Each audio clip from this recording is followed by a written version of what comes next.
गुलसन झा जस्तो useless player Nepali स्क्वाडमा सायदै कोही छ होला के होइन।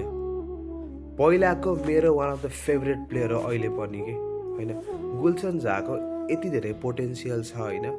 उसले एकदम टफ कन्डिसनमा आएर रन हानेर हामीलाई वर्ल्ड कपमा पुऱ्याएको हो कि गुलसन झाले। रोहित पौडेलले पुऱ्याएको होइन कि।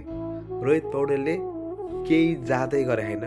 जति गेम जित्यो गुलसन झा र सन्दीप लामिछानेको हामीले भरमा हामी वर्ल्ड कप खेल्न आएको हो कि रोहित पौडेलको भरमा आएको होइन कि। तर अहिले गुलसन झालाई के भएको साथीहरू यार होइन।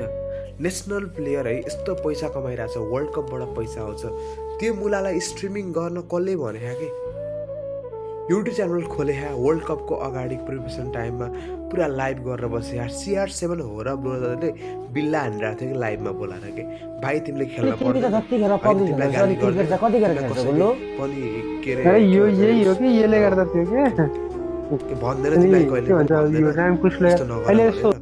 CR7 हो र पबजी प्लेयर होइन, एउटा गेमरले उसलाई भनिरहेछ कि भाइ तिमी गेममा फोकस गर भनेर के।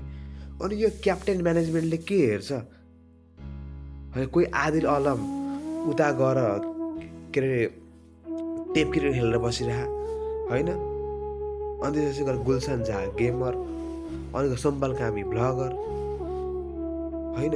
यत्रो पैसा त कमाइरहेको त अहिले त कन्ट्र्याक्टबाट, NPLबाट वर्ल्ड कपमा खेलिरहेको हुन्छ, यति धेरै सिरिजहरू गरिरहेछ। जति गरे नि हुँदैन तिमीहरूलाई।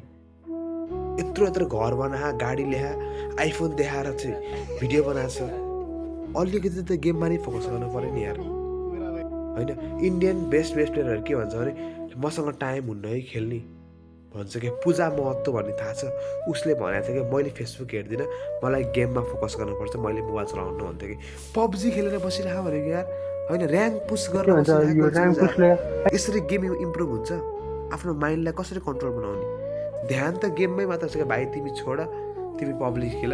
आसिफ शेख आऊ, तिमी चिया बेच्न आऊ, तिम्रो काम छैन। कुशल भुर्तेल त मोडल बन, तिम्रो नि काम छैन। नेपाली टिमबाट खेलेर कामै छैन र। अनि भयो गुलसन झा त अब गेमर भइहाल्ने भयो होइन। अब करण केसी त अब भइसक्यो, ऊ त अब पुरै ट्राभलर। सम्पाल कामीको झन् कामै होइन, ऊ त झन् ब्लगर भइहाल्यो। यो टिम टोटल्ली चेन्ज हुनुपर्छ। यस्तो टिमले हाम्रो नेपालको भविष्य छैन।